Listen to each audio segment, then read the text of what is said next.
오늘은 성경의 주요 예언 22번째 시간 하도록 하겠습니다.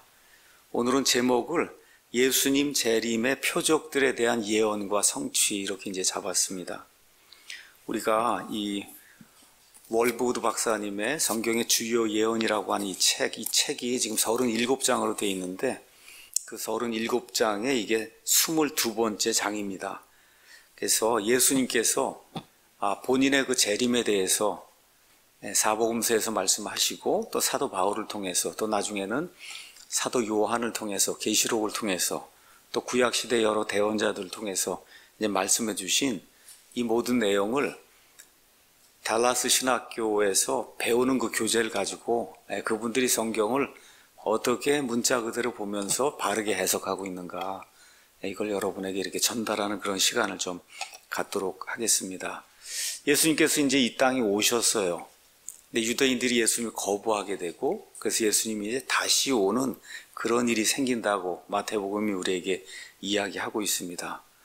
그런데 예수님 다시 오시는 거에 대해서 예수님 본인이 여러 곳에서 여러 차례 이제 말씀을 해주셨습니다.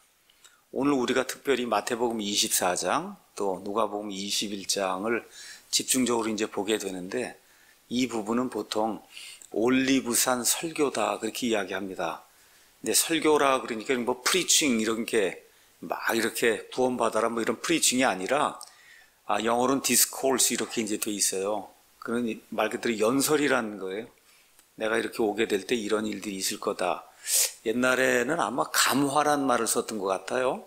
감람산 감화 뭐 이렇게 이야기를 했던 것 같은데 하여튼 예수님께서 올리브산에서 말씀하신 그런 내용, 이 내용이 마태복음 24장에 나와 있습니다. 예루살렘 이렇게 가서 보시면 예루살렘 이렇게 앞에서 이렇게 남쪽에서 이렇게 쳐다보면 이쪽 동쪽에 올리브산이 있어요. 동쪽에. 그래서 기드론 시내라는 데를 이렇게 내려가서 그러니까 올리브산으로 이제 가는 그 시점에서 올리브산에서 이쪽을 서쪽을 보면 그러면 성전이 보입니다.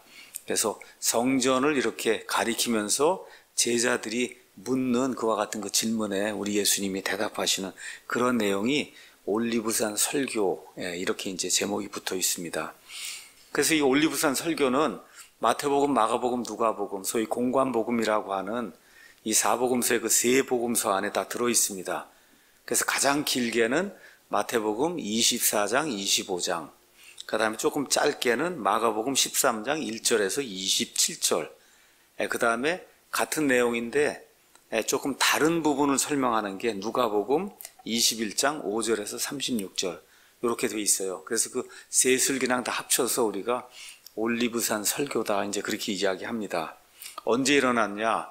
6월절 이틀 전에 일어난 것으로 우리 성경학자들이 보고 있고 십자가 처형 사흘 전에 이 올리브산 설교를 이제 한 것으로 대개 이제 그렇게 이야기하고 있습니다.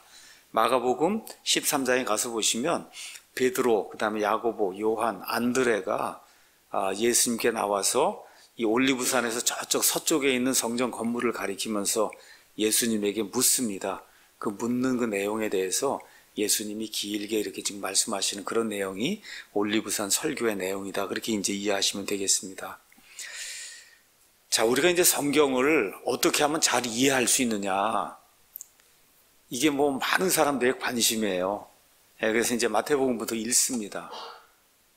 근데 문제가 뭐냐 하면 성경을 그냥 있는 그대로 성경이 그냥 물 흐르듯이 이렇게 흘러가면 그걸 그대로 받아들이면 되는데 그걸 받아들이지 못하게 만드는 게 있어요. 그게 뭐냐면 신학이라고 하는 겁니다. 신학. 사실은 신학이라고 하는 게 사람을 도와줘야 되는데 잘못된 신학을 수용해서 거기에 맞춰서 성경을 읽게 되면 그 신학이 성경을 바로 보지 못하게 만들어요. 너무나 많이 그런 일들이 우리 주변에서 이제 일어나고 있습니다.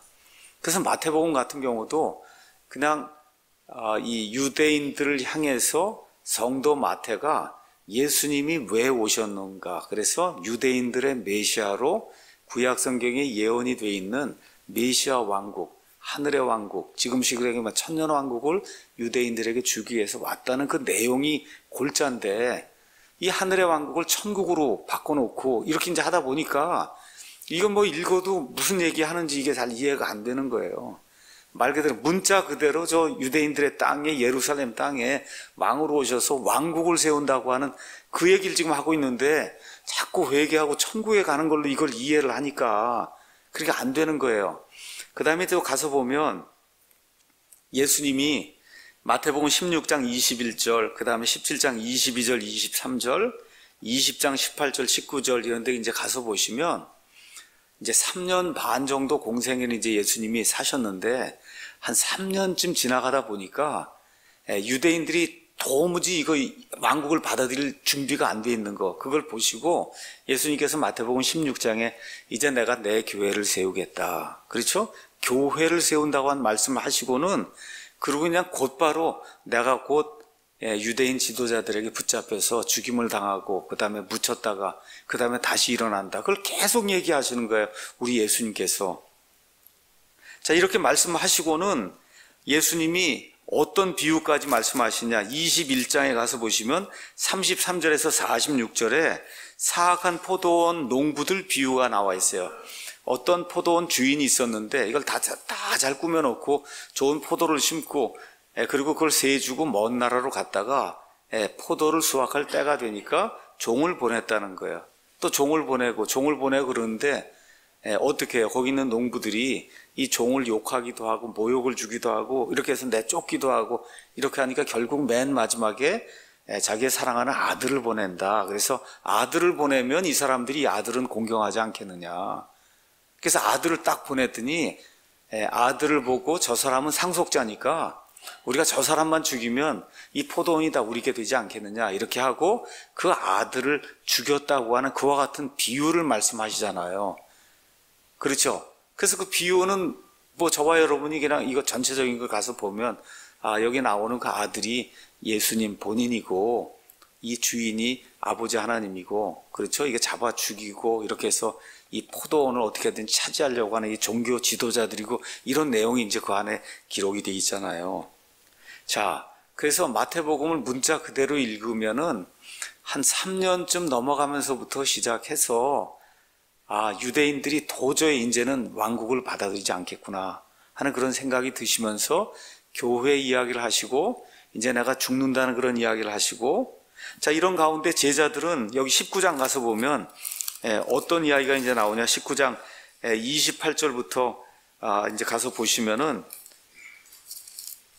29절에 예수님을 3년 반을 쫓아다니면서 예수님이 왕국을 세우면 그러면 커다란 왕좌가 하나 있고 이스라엘 12지파를 다스릴 그 사람들이 앉을 조그만 왕좌가 12개가 있는데 거기에 이제 하나씩 다 앉아갖고 이스라엘을 이제 재판하려고 하는 그런 생각을 가지고 있는데 그리고서 지금 3년 반을 쫓아다니는데 통치를 기대하고 있는데 예수님 뭐라고 말씀하시느냐. 27절에 그렇죠? 우리가 모든 것을 버리고 주님을 따라 싸우니 그런즉 우리가 무엇을 얻으리이까. 그랬더니 예수님이 다시 나게 하는 때고 사람의 아들이 자기의 영광의 왕좌에 앉을 때에 나를 따른 너희도 12왕좌에 앉아 이스라엘의 12지파를 재판한다. 그러니까 지금이 아니라 나중이다. 그렇게 얘기하는데 제자들은 이제 깨닫지 못하고 있어요. 자, 이 이야기가 끝나고 나서 우리 예수님이 이제 23장으로 넘어가셔서 그래서 유대인 지도자들에게 너희에게 화가 있을지어다라고 이 엄청난 그 저주를 퍼붓는 그런 내용이 23장에 이제 기록이 돼 있어요. 화가 있다. 영어로 가서 war라고 하는 단어를 썼어요. W-O-E. 이건 재앙이 있다, 저주가 있다, 우리말로는 화가 있다 이렇게 이제 표현이 된 건데 이스라엘 백성들에게 대단히 뭐랄까 이게 들었을 때 불쾌한 것과 같은 말이에요. 이거를 23장에 자그마치 8번 이야기하십니다. 예수님이 23장 13, 14, 15, 16, 23, 25, 27 그렇게 이야기하고는 예수님이 이 종교 지도자들을 위선자라고 몇 번 얘기하냐. 자그마치 7번을 얘기해요. 13, 14, 15, 23, 25, 27, 29 좀 웃기는 이야기로 얘기하면 이 위선자는 어떤 사람이냐. 내로남불 하는 사람이 위선자예요. 요새 얘기하는 표현으로 내로남불이 위선자입니다. 그러니까 엄청나게 깨끗하게 종교 생활하고 남들이 보면 정말 훌륭한 사람이라고 하고 본인도 그렇다고 얘기하는데 안을 뒤집어 보면 완전히 자기가 믿거나 뭐 가르치거나 이제 하는 거하고는 영 반대가 되는 그런 사람이 위선자거든요. 지금 저와 여러분도 누가 와서 당신 위선자라 그러면 얼마나 기분이 나쁘겠어요. 근데 몇 번을 얘기하냐? 7번을 얘기하는 거예요. 그것도 일반 백성들이 다 듣는 가운데 그 종교 지도자들 향해서 너희는 위선자다, 속다르고 겉다르고 이런 사람이라고 예수님이 7번을 이렇게 퍼부으니까 무슨 얘기를 하려고 하는 거냐? 이젠 내 공적인 사역이 다 끝났다는 거예요. 내가 첫 번째 초림해서 내가 이루려고 하던 그런 모든 일, 이 모든 일이 이제 다 끝났다. 그렇기 때문에 이 종교 지도자들이 정신을 차리고 회개하고 돌아서라고 예수님께서 아주 엄중하게 위선자, 화가 있을지어다 이런 거 총 합쳐서 15번을 마태복음 23장에 이제 말씀하시는 겁니다. 그리고는 16절, 24절에 너희는 눈먼 안내자다. 17절에 어리석은 눈먼 자다. 그렇죠? 막 이렇게 말씀하시고 23장 15절에 너희가 개종자 하나를 얻기 위해서 열심히 노력해갖고 그 다음에 그 사람을 너희보다 2배나 지옥 자식이 되게 만든다. 야, 이건 뭐 말도 할 수 없는 이렇게 어떻게 표현하기도 어려운 그런 말을 예수님이 그냥 막 그 종교 지도자들에게 이제 퍼붓는 겁니다. 그러면서 이제 23절 이런 데 가서 보시면 서기관들과 바리새인들 위선자들아 너에게 화가 있을지어다.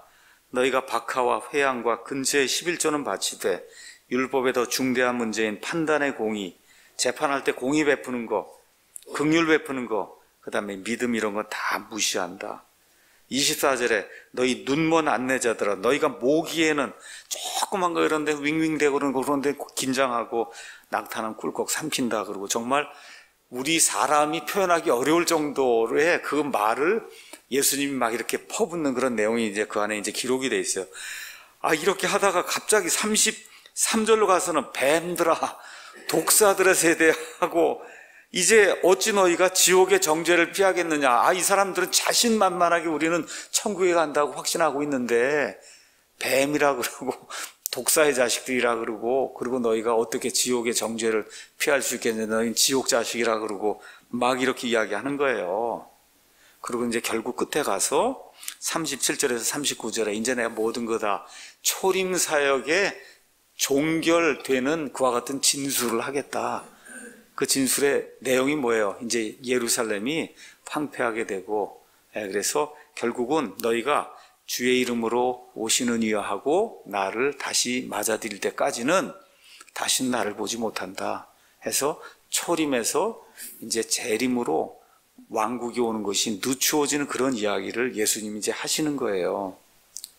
자, 그럼 여러분 여기 있는 거를 그대로 읽으시면 초림에 오셨다가 유대인들이 이걸 거부하게 돼서 그래서 예수님 말씀 그대로 재림 때 이 일이 이루어지는구나 그대로 믿어야 되잖아요. 그렇죠? 왕국이 연기가 된다고 예수님 얘기했으면 그대로 믿어야 되는데 그게 아니라고 주장하는 사람이 너무 많은 거예요. 어떻게 왕국이 연기가 됐냐 얘기를 하는 거예요. 왕국이 연기가 된다고 예수님이 얘기했으니까 연기가 된 건데 왕국이 연기가 안 됐다고 하고 계속 지금이 왕국이라고 그러고 이런 사람들이 많이 있는 거예요. 이렇게 보면 성경이 안 풀리는 거예요. 그런데 이게 왜 그러냐? 제가 말씀드린 대로 어떤 특정 신학에 이렇게 딱 꽂혀갖고 그 신학이 가르쳐주는 그 틀로 성경을 자꾸 보기 때문에 이런 문제가 생기거든요. 근데 거기 한번 꽂히면 창세기부터 요한계시록을 그런 눈으로 보게 되는 거예요. 그러니까 그런 눈으로 보면 아무리 성경을 읽어도 성경이 이해가 안 됩니다. 그러니까 이해가 안 되게 돼 있어요. 그래서 제가 말씀드린 대로 많은 사람들이 다 마태복음에서 걸려 넘어져요. 근데 여기서 걸려 넘어지지 않고 이거를 있는 그대로 잘 물 흐르시게 따라가면서 예수님이 유대인들의 메시아로 1차적으로 왔다고 하는 그런 사실, 이거를 그대로 받아들이면 아무 문제가 없습니다. 로마서 15장 가서 보시면 로마서는 사도 바울이라고 하는 이방인들의 이 복음 선포자가 전달한 거 아닙니까? 15장 8절에도 가서 보면 사도 바울이 이야기하는 거예요. 이방인 로마 사람들에게 이야기하는 거예요. 이제 내가 말하거니와 예수 그리스도께서 하나님의 진리를 위해 할례자들의 사역자가 되신 것. 그게 무슨 얘기입니까? 이방인 사역이 아니라 원래 누구 사역하러 오신 거예요?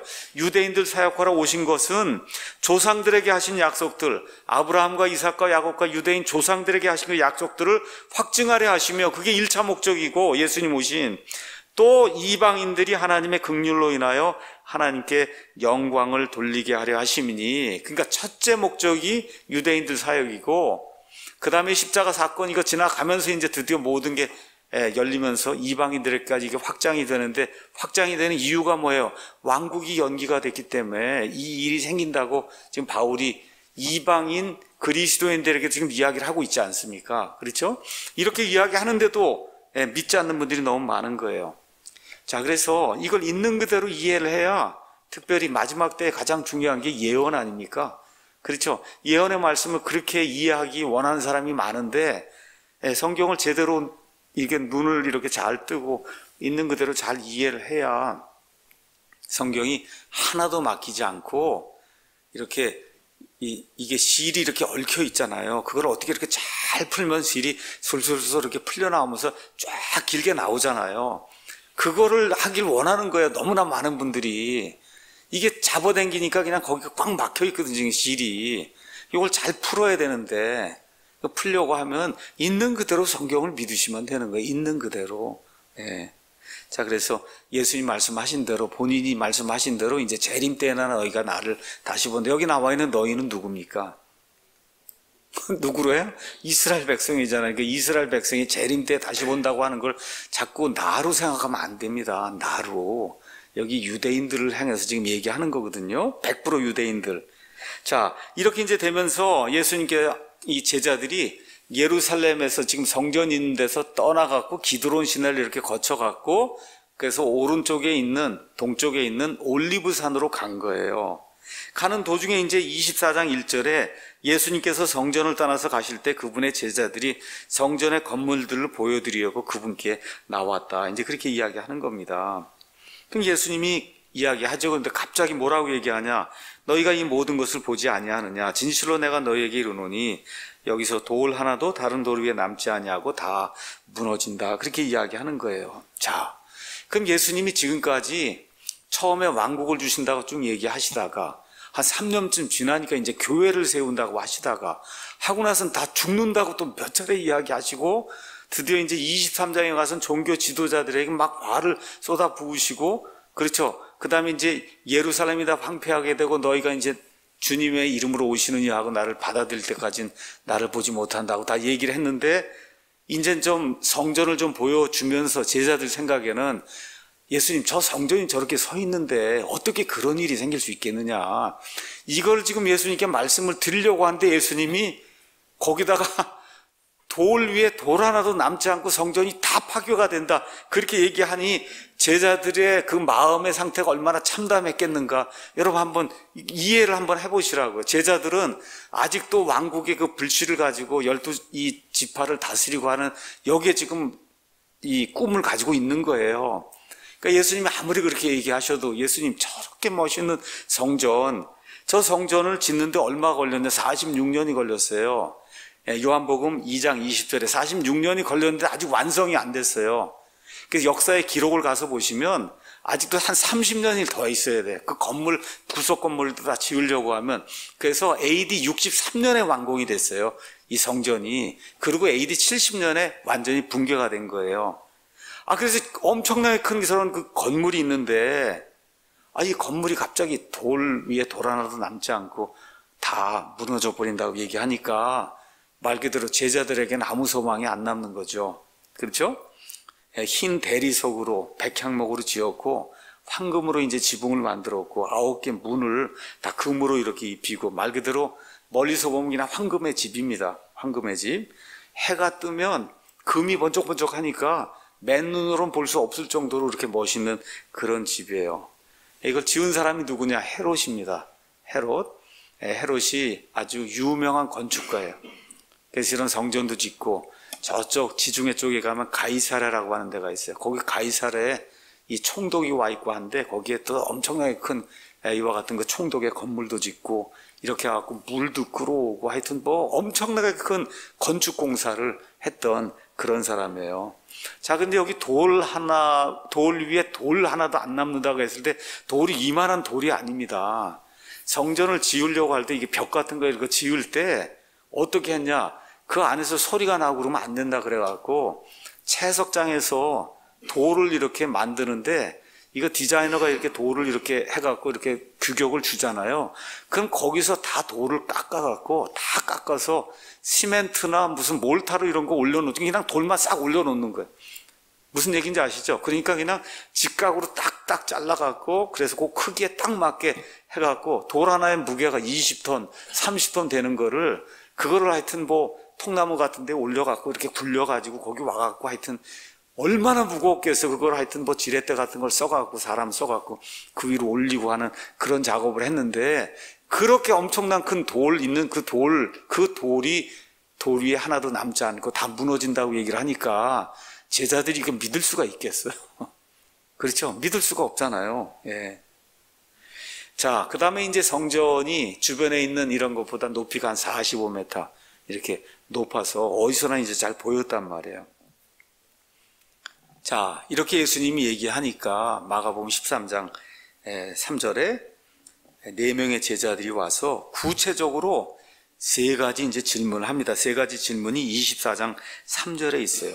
그분께서 올리브산 위에 앉으셨을 때 제자들이 은밀히 그분께 나와 이르되 우리에게 말씀해 주셔서 3가지를 얘기하는 겁니다. 어느 때에 이런 일들이 있느냐? 이게 무슨 얘기야? 성전이 언제 파괴가 됩니까? 아주 간단한 겁니다. 그렇죠? 주께서 오시는 때의 표적은 뭡니까? 예수님 다시 오신다 그랬는데 왕이 오실 때 다시 온다 그랬잖아요. 저기 마태복음 23장 끝에 주의 이름으로 오시는 이여 하는 그때 다시 오는 때 그때 이제 왕국을 세우는 거 아니에요. 그렇죠? 그때 무슨 표적이 있겠느냐? 그 다음에 3번째, 세상 끝에 표적은 뭐냐? 3가지를 물은 거예요. 성전이 언제 파괴가 됩니까? 그렇죠? 그 다음에 예수님 다시 오실 때 표적은 뭡니까? 세상 끝에 표적은 뭡니까? 그 3가지 이제 물은 겁니다. 그 성전 파괴 시점에 대한 이 제자들의 질문, 여기에 대한 답이 누가복음 21장에 이제 기록이 되어 있어요. 누가복음 21장 5절에 36절. 그 다음에 왕이 다시 오실 때, 왕국이 세워질 때, 또 세상 끝의 징조들, 이 내용이 마태복음 24장에 이제 기록이 되어 있는 겁니다. 자, 그럼 누가복음 21장 거기 이제 살펴보기 전에 여기 이 올리브산 가마라고 하는 이 내용이 뭔가를 여러분에게 잠깐 말씀드리겠습니다.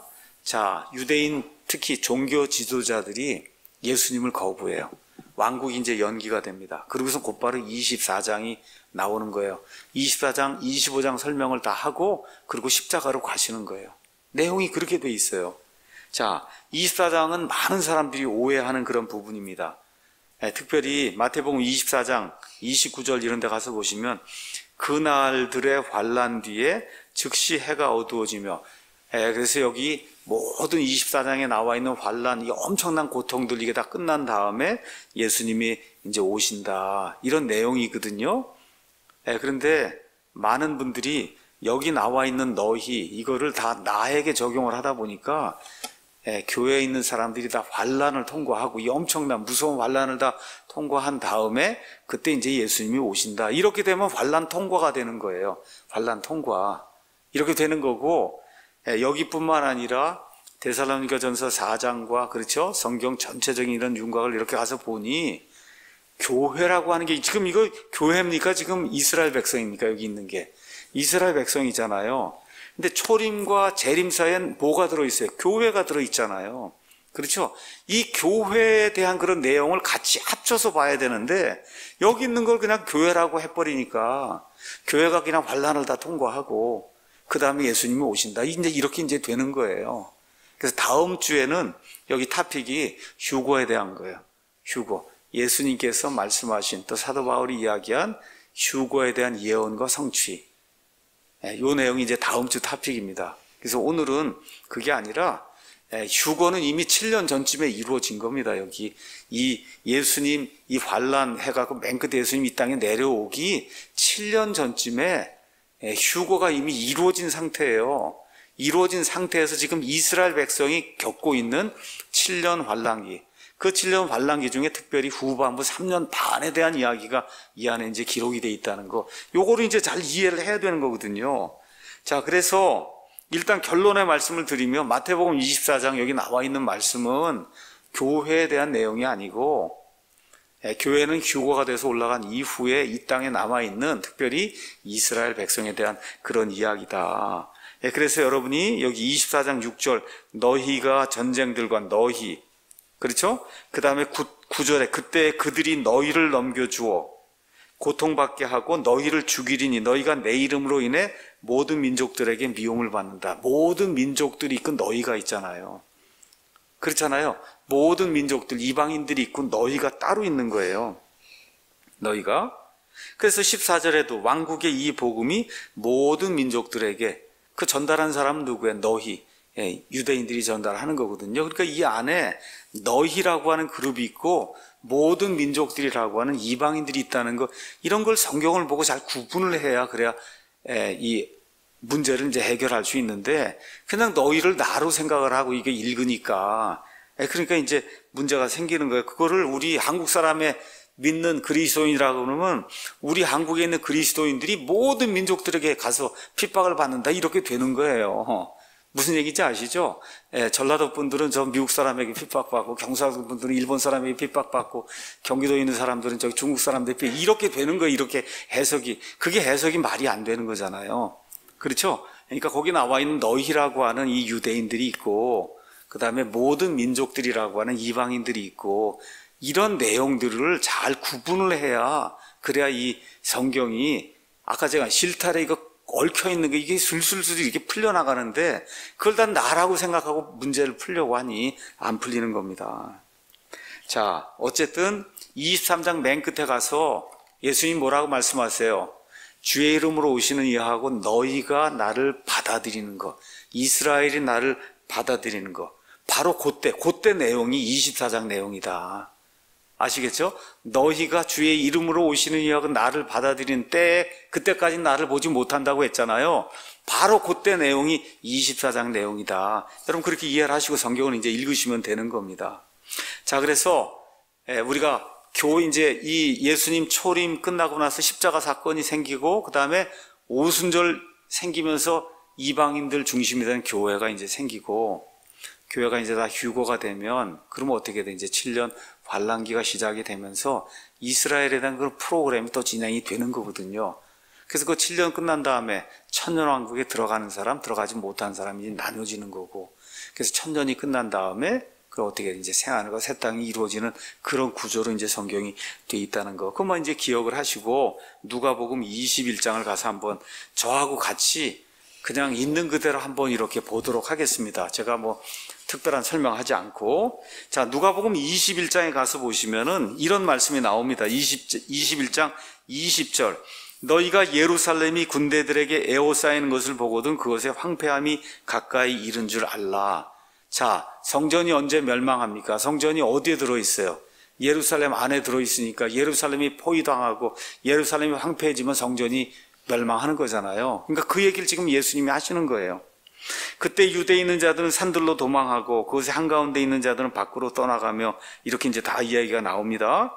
자, 24절도 그들이 칼날에 쓰러지고 모든 민족들에게 포로로 잡혀가며 예루살렘은 이방인들의 때가 찰 때까지 이방인들에게 짓밟힌다. 이렇게 이제 돼 있어요.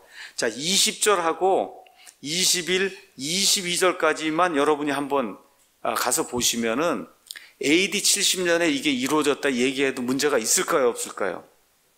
여러분 아시는 것처럼 AD 70년에 로마의 타이투스 장군이 와서 그래서 어떻게 해요? 예루살렘을 다 회파하고 성전을 다 회파하고 이렇게 해서 자그마치 얼마가 죽었냐? 100만 명이 죽었어요. 여러분 그 옛날에 인구가 얼마 안 되는데 100만 명이 죽었어요. 100만 명 그 이스라엘 땅에서. 그러면서 10만 명이 포로가 돼서 잡혀갔어요. AD 70년에. 자, 그럼 여기 가서 보시면 예루살렘이 군대들에게 에워싸이는 거, 이런 거, 이제 예수님이 뭐 AD 27년경, 30년경에 뭐 돌아가셨다, 이렇게 됐다고 하면 40년 있다 이제 그런 일이 생겼다고 이제 여러분과 제가 이제 가정을 해볼 수가 있습니다. 자, 그러면 여기 누가복음 21장 20절, 21절, 22절, 23절이 AD 70년경에 생겼다고 얘기하는 거, 뭐 틀린 얘기 아니죠? 이거 가지고 와서 맞잖아요. AD 70년에 이게 생겼다고 얘기해도 아무 문제가 없잖아요. 맞습니까? 아무 문제 없어요. AD 70년이 이게 생긴 거 맞습니다. 그런데 그 다음에 문제가 있는 거예요. 자, 그러면 25절 가서 보겠어요. 해와 달과 별들의 표적들이 있고 땅에는 민족들의 고난과 혼란이 있으며 바다와 파도가 울부짖고 땅에 내려오는 그 일들을 보는 것으로 인해 두려움으로 인해 사람들의 마음이 그들을 기진하게 하리니 하늘들의 권능, 이게 뭐예요? 하늘에 있는 천체들이 막 흔들리고 그 다음에 더 중요한 게 있어요.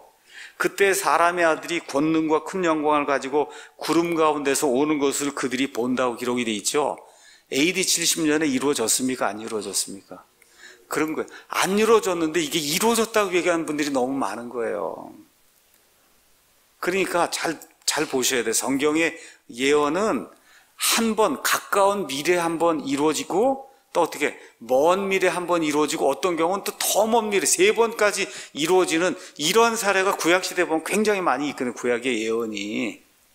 자, 그러면 일단은 그래, 여기 누가복음 21장 20절, 21절, 22절, 23절은 맞아요. 자, 그래, AD 70년에 이루어졌다 해도 아무 문제 없습니다. 근데 그 뒤에 나와 있는 예수님이 재림했습니까? 안 했잖아요. 근데 그분들은 그때 어떤 식으로 재림해서 지금이 천년왕국의 시대라는 거예요. 그러니까 뭐예요? 무천년설이 되는 거예요. 그게 예수님이 직접 이 땅에 와서 왕국을 다스리는 게 그게 메시아 왕국이잖아요. 그렇죠? 실제 저 예루살렘에 왕좌를 놓고 예수님이 다스려야 왕국이잖아요. 그렇죠? 근데 이걸 영해를 하고 영해를 하는 거예요. 영해를. 예수님이 그때 어떤 식으로 하여튼 왔다. 그래서 그 이후부터 교회가 다스리는 이게 전체가 뭐야? 왕국이라는 거예요. 왕국. 이렇게 되니까 실제 왕국은 없다는 거예요. 실제 예수님이 철장 권세를 가지고 온 세상을 다스리며 저 예루살렘의 왕좌를 두고 다스리는 그런 왕국, 구약 성경에 계속 얘기하는 그 왕국은 진짜 왕국이 아니라는 거예요. 그냥 스피리추얼리 영적으로 이루어진 누구를 통해서? 우리 교회를 통해서. 그래서 이미 AD 70년 이후에 영적으로 왕국이 지금 이 땅에 이루어지고 있다. 그거를 실제로 구현한 데가 로마 가톨릭 교회. 그래서 그 왕국의 대리자로 하나님이 누구를 보냈다는 거예요? 교황을 보내서 베드로 이후부터 계속 교황이 이 교회 계승을 해나가면서 왕국을 지금 통치하고 있다. 이렇게 돼서 나오는 그 신학을 무천년설이라고 이야기하는 거예요. 그게 로마 가톨릭 교회의 무천년설이에요. 그 로마 가톨릭 교회에서 나온 많은 사람들이 무천년설을 지금 믿고 있는 거예요. 그럼 이게 성경이 해석이 되겠습니까? 그러니까 요한계시록도 다 이미 다 성취가 된 거예요. 이분들에게는 AD 50년, 60년 그 경에 그 적그리스도가 내려오고 다 이렇게 해갖고 성취가 다 됐다고 이렇게 성경을 해석하니까 이 성경을 아무리 봐도 성경이 닫혀있는 책, 그렇죠? 아무 뭐라 그럴까, 앞날에 대한 무언가를 아무 정보를 주지 못하는 꽉 막혀있는 그런 책이 되고 마는 거거든요. 자, 이런 사람들이 이제 하나 있는 거예요. 또 한 부류는 후천년주의자가 있어요. 무천년주의자가 있고 후천년주의자가 있어요. 후천년주의자들은 어떤 사람들이냐? 사람이 그냥 열심히 노력을 해갖고 그래서 거의 유토피아를 다 만들어 놓으면 그때 가서 예수님이 오신다는 거예요. 우리가 오늘 마태복음 24장, 누가복음 21장, 그렇죠? 요한계시록 6장, 7장을 다 읽었는데 여러분 마지막 때에 가니까 그냥 모든 게 너무 좋습니까? 아니면 너무나 세상이 악해져서 하나님이 그냥 심판을 쏟아부어요. 쏟아붓잖아요. 그러니까 부처님선도 말이 안 되는 거잖아요. 성경에 나와 있는 그 전체적인 그 추세하고 비교하면 하나도 안 맞잖아요. 그러니까 부처님설도 안 맞는 거고 그 다음에 후천년설도 안 맞는 거예요. 그럼 남아있는 거 하나가 뭐예요? 전천년설. 그럼 뭡니까? 전천년설이라는 건 예수님이 재림하시고 나서 그리고 나서 1000년 동안에 하나님의 화평이 이 땅에 이루어진다는 거. 이렇게 돼야만 그래야 성경이 문자 그대로 실현이 되는 이와 같은 그 시스템이 그게 전천년 그와 같은 믿음이 되는 겁니다. 자, 그 다음에 이제 여기 24절에 가서 보시면 또 그들이 칼날에 쓰러지고 모든 민족들에게 그럼 여기 그들하고 모든 민족들은 달라야 되겠죠? 그렇죠? 그들이 누구겠어요? 예. 누구예요? 유대인들이죠. 그렇죠? 예. 예루살렘은 이방인들의 때가 찰 때까지 이방인들에게 이제 짓밟힌다 해서 이방인들의 때라고 하는 걸 예수님이 말씀하세요. 이방인들의 때. 자, 이방인들의 때는 언제부터 시작이 되냐? BC 606년경에 바빌론 왕국에 느부갓네살이라는 사람이 있었어요. 느부갓네살. 예, 그래서 느부갓네살 이후로 바빌론 왕국, 그 다음에 여러분이 알고 있는 메데 페르시아 왕국, 그리스 왕국, 그 다음에 로마 왕국. 그렇죠? 로마가 나중에 이제 둘로 갈라지고, 그 다음에 맨 끝에 가서 보면 사람의 손으로 하지 않은 돌이 떠갖고 이 모든 왕국들을 다 부수고 영원 무궁토로서는 하늘의 왕국이 세워지는 게 다니엘서 2장에 나와 있잖아요. 그렇죠? 이렇게 돼서 느부갓네살로부터 시작해서 이 천년왕국이 이루어지는 때까지, 그때까지 이스라엘 백성을 이렇게 다스리는 이 이방인들이 이스라엘을 주관하는 때, 그 때를 성경은 이방인들의 때라고 이야기하는 거예요. 이방인들의 때. 그래서 그 기간 안에는 이스라엘이 거의 힘을 발휘하지 못하는 그런 때입니다. 거의 속박 가운데 지나거나 지난 2000년 동안은 온 세상에 떠돌아다니거나 주권이 없이, 나라가 없이, 지금도 지금 돌아와 있지만 지금도 여전히 이방인들의 때예요. 무슨 얘기예요? 미국이든 영국이든 다 철수하면 그냥 이스라엘은 아무것도 아니에요. 그렇죠? 꼼짝 못하는 그런 때예요. 지금 메시아가 와서 이들을 세워주기 전까지는 말 그대로 이방인들의 지배하에 놓여있는 그런 때를 성경은 이방인들의 때다, 이제 그렇게 이야기하고 있는 겁니다. 자, 이렇게 한 내용이 여기 이제 누가복음 21장에 이제 기록이 되어 있어요. 그러면 자연적인 해석은 뭐냐? 여기 누가복음 21장 20절에서 24절에 나와 있는 게 1차적으로는 AD 70년에 한번 이루어지고, 그렇죠? 그 뒤에 나와 있는 예수님 오시는 거, 천체들의 변화가 생기는 거, 그렇죠? 이런 모든 것까지 다 포함이 돼서 전체 그림이 다 완성이 되는 게 한 번 또 있다는 거죠. 그게 언제예요? 예수님 다시 오시는 때란 말이에요. 그래서 예수님이 뭐라 그래요? 너희가 주의 이름으로 오시는 이여 하고 나를 받아들일 때까지는 나를 보지 못한다 하고 마태복음 24장을 설명하신 거잖아요. 그렇죠. 그 설명한 내용이 뭐예요? 세상 맨 끝에 있는 징조, 예수님 다시 오시는 때의 징조. 그렇죠? 이렇게 되기 때문에 누가복음 21장 20절부터 28절에 나와 있는 그 이야기를 단순하게 AD 70년으로 고정하고 그때 예수님이 왔다고 이야기하면 그럼 성경의 예언이 하나도 안 풀린다. 그렇죠? 뭐라고 얘기해야 돼요? 맞습니다. 20절에서 23절이 AD 70년에 한 번 이루어졌고, 그 다음에 20절부터 28절까지 나와 있는 전체 구절이 한 번에 통짜로 완전하게 이루어지는 때가 다시 한 번 온다는 거죠. 그렇죠? 이때가 바로 예수님 재림하는 때다. 이렇게 돼야 마태복음 23장하고 마가복음 13장하고 요한계시록 6장부터 시작해서 어디 19장까지 나와 있는 이 전체하고, 그렇죠? 이 스가랴서 12장, 13장, 14장하고 이 모든 것이 하나가 이렇게 다 이렇게 그룹을 형성하면서 예수님 마지막 오시는 그때에 이 모든 게 완전하게 한 구절도 빠짐이 없이, 그렇죠, 그대로 성취가 되는 그런 일이 이제 발생한다는 거예요. 성경을 이렇게 통합적으로 봐야, 그래야 성경이 풀리는 거예요. 이걸 가르쳐 주는 거예요. 여기 이 월부우드 박사님이나 미국의 댈러스 신학교나 밥존스 신학교나 대다수 침례교 신학교나 성경을 문자 그대로 보는 그런 신학교는 그게 그렇게 봐야만 성경이 풀린다고 이야기를 하는 거예요. 그와 같은 신앙을 전천년 신앙이다, 그렇게 이야기하는 겁니다. 그러니까 저희 입장에서는 전천년 신앙이 성경에 나와 있는 거기 때문에 그대로 보지 않으면은 성경 해석이 안 된다는 거예요. 그래서 성경 해석이 안 되면 어떻게 해야 돼요? 무리하게 영위하는 수밖에 없는 거예요. 영적으로 왕국이 와 있다고 그러고 이미 천년 왕국이라고 그러고, 그렇죠? 이렇게 되면 어떻게 되는 거예요? 유대인들에 대한 소망은 하나도 없는 거고, 저 이스라엘이 저기 지금 돌아온 것도 성경하고 아무 상관이 없는 거고, 이미 우리가 영적인 이스라엘로 다 차지했는데 저 이스라엘은 무슨 소용이 있겠어요? 그렇죠? 이런 방식으로 성경을 보게 되면 성경 해석이 이제 풀리지 않는다는 겁니다. 자, 그래서 누가복음 21장 25절에 해와 달과 별의 표적이 있고 하늘의 천체들이 흔들리고 사람의 아들이 이제 다시 오게 되고, 그렇죠? 이러한 전체 내용을 길게 풀이해 놓은 게 마태복음 24장이에요. 이해하시겠죠? 마태복음 24장. 자, 마태복음 24장 제가 다시 설명하지 않습니다. 무천년주의자들이 있다는 거. 무천년주의자들. 그건 AD 70년에 이미 주님이 왔다고 믿는 거예요. AD 70년에. 이렇게 돼서 이미 이 땅에 왕국이 이루어졌다. 이렇게 믿는 그런 분들이 있다는 거. 우린 그렇게 믿지 않습니다. 그렇죠? 그래서 그 다음에 후천년주의자들이 있다는 거. 날이 갈수록 좋아진다. 그거 없잖아요. 그런 일이. 그렇죠? 그래서 성경에 있는 그대로 전천년 신앙을 우리가 이제 갖는 겁니다. 그래서 이렇게 이제 보니까 24장을 이제 넘어와서 24장 이제 보도록 하겠습니다. 자, 처음에 이제 예수님께서 이 일반적인 특성을 이야기해 준 부분이 4절에서 이제 14절에 나옵니다.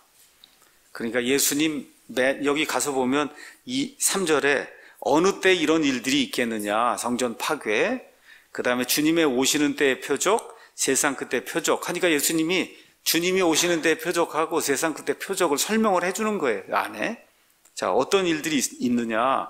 그럼 여러분, 교회가 이제 휴거가 돼서 올라가고, 그리고 7년 환란기가 이제 있단 말이에요.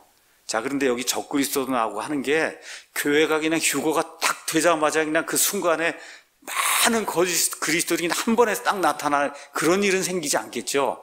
그게 점진적으로 이렇게 해서 세상 가운데 팽배해 있다가, 그렇죠? 이게 확산이 되는 그런 일이 생기지, 교회가 그냥 휴거가 되니까 어디 숨어있던 사람들이 갑자기 나와갖고 적그리스도가 수천 명이 나왔다는 이런 게 아닐 거 아니에요. 그럼 무슨 얘기를 하는 거냐?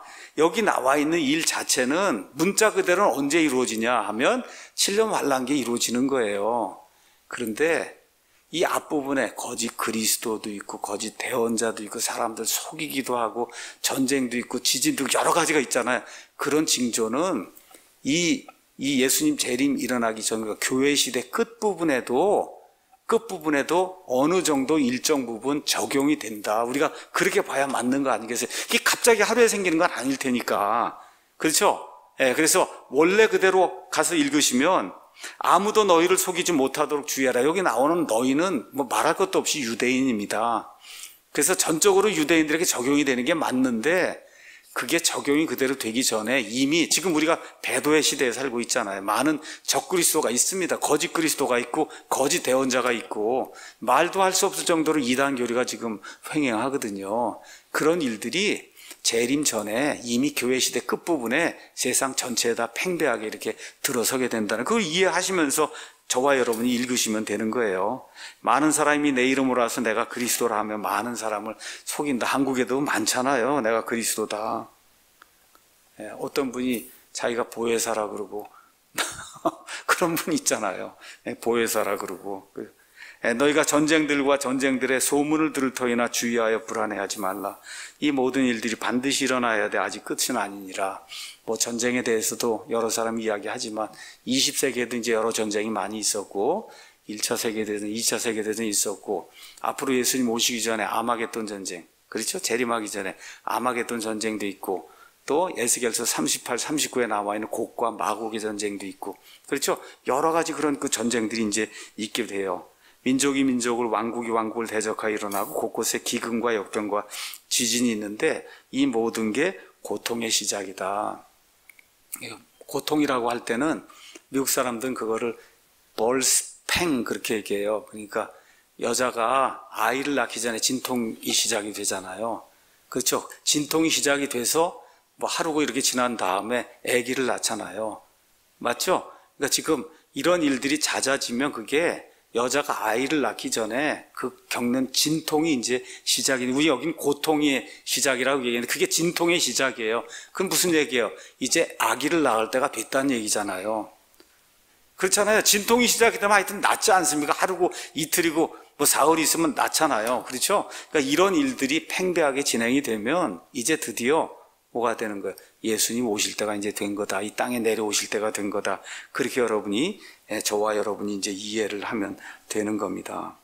자, 이런 가운데 그때 그들이 너희를 넘겨주어 고통받게 하고 너희를 죽이리니 너희가 내 이름으로 인해 모든 민족들에게 미움을 받는다. 그래서 여기 너희와 모든 민족들이 다 다른 종류 사람들이라는 거. 그 기억하시면서 예수님이 요한복음 17장에 어떻게 핍박을 하냐. 핍박하는 것도 이렇게 이야기하셨어요. 한번 잠깐 보겠습니다. 16장에 가서 보니까 내가 이 일들 너에게 말한 것은 너희가 실족하지 아니하게 함이니라. 그들이 너희를 회당들에서 내쫓을 것이요 참으로 때가 이르면 너희를 죽이는 자마다 자기가 하나님을 섬긴다고 생각하리라. 여러분, 이런 것들을 우리 교회에다 적용할 수 없죠. 지금 어디에서 내쫓는다 그래요? 회당들에서 내쫓으면 여기 누굽니까 이게? 그렇죠? 유대인들이잖아요. 회당들에서 내쫓는 거예요. 그래서 어떻게 해요? 이 유대인들을 내쫓으면서 우리가 하나님을 섬기고 있다. 지금 그렇게 이야기하면서 내쫓는 그런 일이 생긴다고 이야기를 하는 겁니다.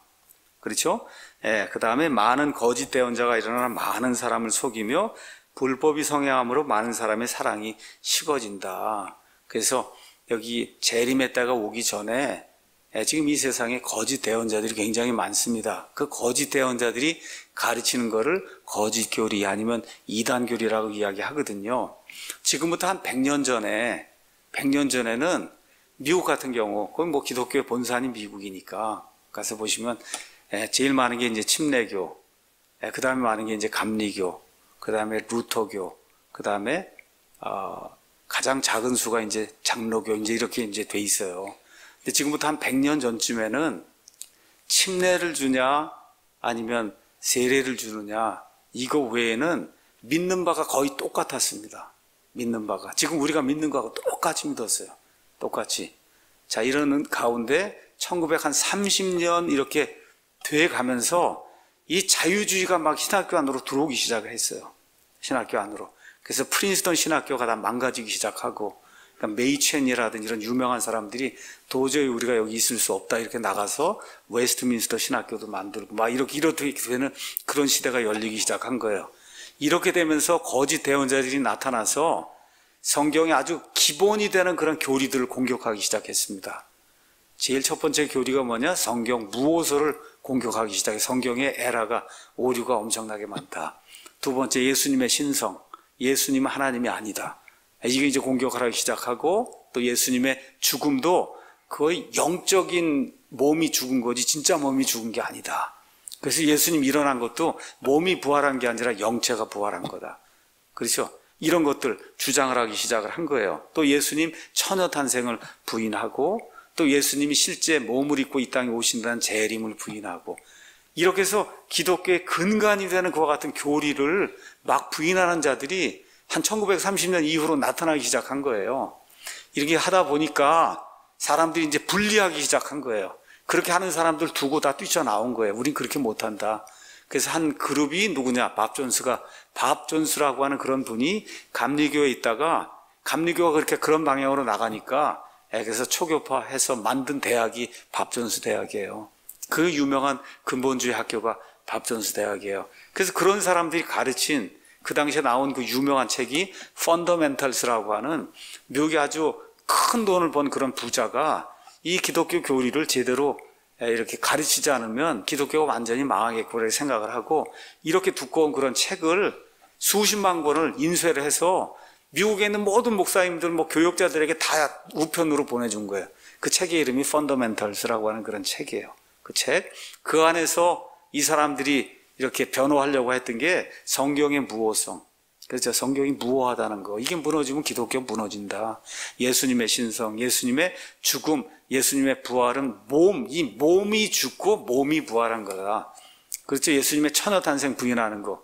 이런 모든 것들 다 타파해야 되고, 마지막으로 예수님 다시 오신다고 하는 거, 이런 것들 믿지 않는 사람들이 그게 생겨난 게 이제 한 8, 90년 된 거예요. 그 생겨난 게. 그 전까지는 다 우리가 지금 믿고 있는 것처럼 펀더멘탈한 그런 모든 것들을 다 믿었던 거예요. 자, 이렇게 되면서 12절에 불법이 성행함으로 많은 사람의 사랑이 식어진다. 그러나 끝까지 견디는 자 곧 그는 구원을 받는다. 여기 나오는 끝은 그 다음에 나옵니다. 왕국의 이 복음이 모든 민족들에게 증언되기 위해 온 세상에 선포되리니 그제야 끝이 온다. 자, 이런 거를 보고 그는 구원을 받는다. 이거를 지금 저와 여러분 구원받는다고 얘기하면 결국 뭘 얘기하는 거예요? 여러분, 구원받는다. 예수님을, 복음을 믿고 예수님을 받아들여 예수님을 영접해서 구원받는다 얘기하면 천국 가는 거 얘기하는 거잖아요. 맞습니까, 여러분? 천국 가는 거. 여기 구원을 그 구원으로 생각하면 문제가 생기는 거예요. 여기 지금 나와 있는 구원은 그게 아니고 지금 맨 마지막에 지금 7년 환란기 이걸 통과해서 그래서 여기서 구원받으면 어디로 들어갈까요? 천년왕국에 들어가는 그 구원을 지금 이야기하고 있는 거지 죽어서 천국 가는 그 구원을 이야기하는 게 아니에요. 그런데 어떻게 여기 이거를 행위구원으로 해석하는 사람들이 너무 많은 거예요. 이렇게 하다 보니까 로마서하고 가서 그냥 딱 부딪히잖아요. 로마서는 절대 행위로 안 된다 그러는데 끝까지 견디는 게 이게 행위 아닙니까? 그렇죠? 이게 그냥 빵하고 이렇게 부딪히니까 로마서 할 때는 믿음으로 한다 그러고 여기 마태복음 와서는 열심히 행위가 있어야 된다 그러고 이렇게 하니 문제가 안 풀리는 거죠. 여기 나와 있는 끝은 이 목숨의 끝이 아닙니다. 목숨 끝나는 거 아니고 뭐예요? 7년 환란기 끝. 그때야 세상에 끝이 오는 거잖아요. 그제야 끝이 오는 거예요. 그리고 여기 선포되는 복음도 지금 저와 여러분이 이렇게 하는 복음은 은혜의 복음이에요. 예수님의 십자가의 은혜의 복음이에요. 근데 여기는 그 복음이 아니라 뭐라 그래요? 왕국의 이 복음, 왕국의 복음. 왕국의 복음은 특징이 뭡니까? 회개하라, 하늘의 왕국이 가까이 왔다 해서 메시아가 이 땅에 온다고, 메시아가 이 땅에 와서 왕국을 세운다는 그 복음이 그게 선포가 된다는 거예요. 그래서 우리가 오늘 계시록 7장에서 읽은 것처럼 각 지파에서 12,000명씩 나와서 14만 4천 명이 온 세상에 돌아다니면서 그래서 전달하는 그런 복음이 왕국의 복음이다. 왕국의 이 복음. 예수님이 메시아가 다시 오신다 그랬잖아요. 다시 오셔서 이 땅에 왕국을 세운다고 하는 그 복음이 온 세상에 전달이 되는 거예요. 그러니까 저와 여러분이 지금 아직 여기 십자가 예수님 돌아가시지도 않았잖아요. 맞습니까, 여러분? 은혜의 복음에 지금 시대가 아직 열리지도 않았잖아요. 그런데 이거를 우리가 십자가 사건 이후에 살고 있다 그래서 여기 이 복음이 그 복음이구나. 근데 우리말로는 너무나 그렇게 하기 쉽죠. 왜 그래? 이게 천국 복음이라고 돼 있으니까. 우리 성경에는 천국 복음이라고 그러니까 믿고 천국 가는가 보다 뭐 생각할 수밖에 없지 않습니까? 그렇죠? 근데 그게 아니고 여기 왕국의 이 복음. 그게 무슨 얘기예요? 마태복음 시작부터 예수님이 3년 반 동안 지금까지 계속 가르쳤던 왕국이 온다, 왕국이 온다, 왕국이 온다는 그 복음이 드디어 교회 시대가 다 끝났으니까 온 세상 사람에게 전달이 되면서 예수님이 오신다고 한 사실을 온 세상에 나가서 전하는 그와 같은 일이 이제 생기게 된다. 다시 말씀드릴게요. 이렇게 돼서 끝이 오잖아요. 그러면 거기서 살아남은 구원받은 사람은 어딜 들어가요? 천년왕국에 들어가는 겁니다. 이방인이든 유대인이든 믿음을 가지고, 그렇죠? 끝까지 믿음을 가지고 그 믿음의 행위로 끝까지 이렇게 견딘 사람은 천년왕국에 들어가는 거예요. 그럼 저와 여러분은 이때 있습니까? 없습니까? 교회에 속한 사람도 있어요? 없어요? 없어요. 그 일이 생기기 약 7년 전쯤에 이미 예수님 공중에 강림하셔서 그래서 우리가 다 위로 끌려 올라가면서 몸이 변화가 돼서 저와 여러분 아기를 갖고 싶어도 아기를 낳지 못하는 예수님의 부활하신 몸과 같은 그런 몸을 가진 사람으로 이미 다 변화가 되어 있는 그런 상태에 있는 거다. 그래서 예수님이 이렇게 이 땅에 내려오시게 될 때 같이 영화로운 몸을 입고 같이 내려오는 거예요. 이런 존재로 바뀌어 있는 거라는 거 이해하시겠죠? 그런 것들을 좀 이렇게 잘 이해를 해야 그 성경 전체를 제대로 이제 보게 되는 겁니다. 자, 그렇게 하면서 예수님이 구체적으로 또 이야기를 하시는 거예요. 15절에 그런즉 대언자 다니엘을 통해 말씀하신 바 황폐하게 하는 가증한 것이 거룩한 곳에 선 것을 너희가 보거든 누구든지 읽는 자는 깨달을지어다. 이게 다니엘서 9장 26절 27절에 나오는 거잖아요. 그렇죠? 여기 거룩한 곳이 어디입니까? 성전이잖아요. 예수님 당시에도 성전이 있었고 그 얘기는 예수님 다시 오실 때에도 저 이스라엘 땅에 성전이 있다는 거잖아요. 지금 유대인들이 돌아와서 지금 계속 하려고 하는 게 뭐예요? 성전 세우려고 하는 거잖아요. 그렇죠? 근데 이 내용이 거기만 나와 있는 게 아니라 여러분 데살로니가 후서 2장에 가서 보시면 맨 마지막 때 적그리스도가 그 하나님의 성전에 들어가 자기를 하나님이라고 하면서 온 세상 사람에게 보이고 나한테 경배하라고 하는 때가 온다고 이야기하잖아요. 그 같은 성전이거든요. 근데 이게 성전을 또 교회라고 이야기하면 그러면 또 문제가 또 틀려지는 거잖아요. 그렇죠? 그래서 나중에 성전이 다시 쓰는구나 해서 여러분이 요한계시록 11장 이런 데 가서 보면 요한계시록 11장 그럼 또 유대인들 이야기가 나오면서 거기에 또 성전 이야기가 나옵니다. 그러니까 계시록이 진행이 되는 그때 그렇죠? 거기에 성전이 있구나. 유대인들의 성전. 16절 그때 유대에 있는 자들은 산들로 도망해라. 그 누굽니까? 유대인들이죠. 100% 유대인들이지 뭐 유대 땅에 우리가 가서 살 일이 어디가 있어요? 한국 사람, 미국 사람이. 그렇죠? 여기 나와 있는 내용이 그런 내용이고 그 다음에 그날에는 아이 벤 자들과 젖먹인 자들의 화가 있다. 왜? 도망을 쳐야 되는데 아이를 베고 그 다음에 젖먹이가 있으면 도망을 못 가잖아요. 그러나 너희의 도피하는 일이 겨울이나 안식일에 일어나지 않도록 기도해야 된다. 안식일을 지키는 유일한 민족은 누구예요? 유대인이에요. 유대인들은 안식일에 갈 수 있는 거리가 한정이 돼 있어요. 이렇게 하다 보니까 옛날에 로마 사람들 이런 사람들이 와서 전쟁을 할 때 유대인들에게 당하지 못하니까 어떻게 한 거예요? 안식일 날 쳐들어오는 거예요. 안식일 날. 여러분 아시죠? 마사다 이번에 우리 여행 가고 그랬을 때 마사다 그 얘기도 하는 거예요. 마사다 지키고 있는데 안식일에는 유대인들이 일을 안 하니까 그날 와서 다 쳐부수고 그런 일들에서 수많은 사람을 죽였다. 이런 거 하면은 안식일이 주일 아닙니다. 안식일은 유대인들이에요. 그 다음에 여기 겨울, 유대인들이 겨울이 추워요. 이게. 그럼 유대인들이 겨울이면 저기 호주는 뭘까요? 여름이잖아요. 그렇죠? 그러니까 이거는 한 군데가 돼야 맞는 거지.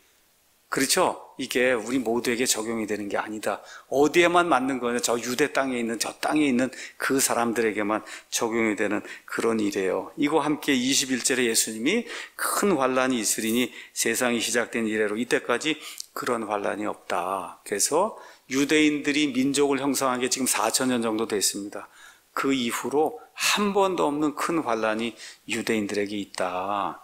그래서 제가 몇 차례 말씀드렸듯이 이 2차 세계대전 때 한 600만 명이 죽었다고 그렇게 얘기하는데 그건 유대 땅에 있는 사람만 죽은 게 아니에요. 뭐 폴란드에도 있고 뭐 하여튼 그런 유대인들이 다 죽은 거거든요.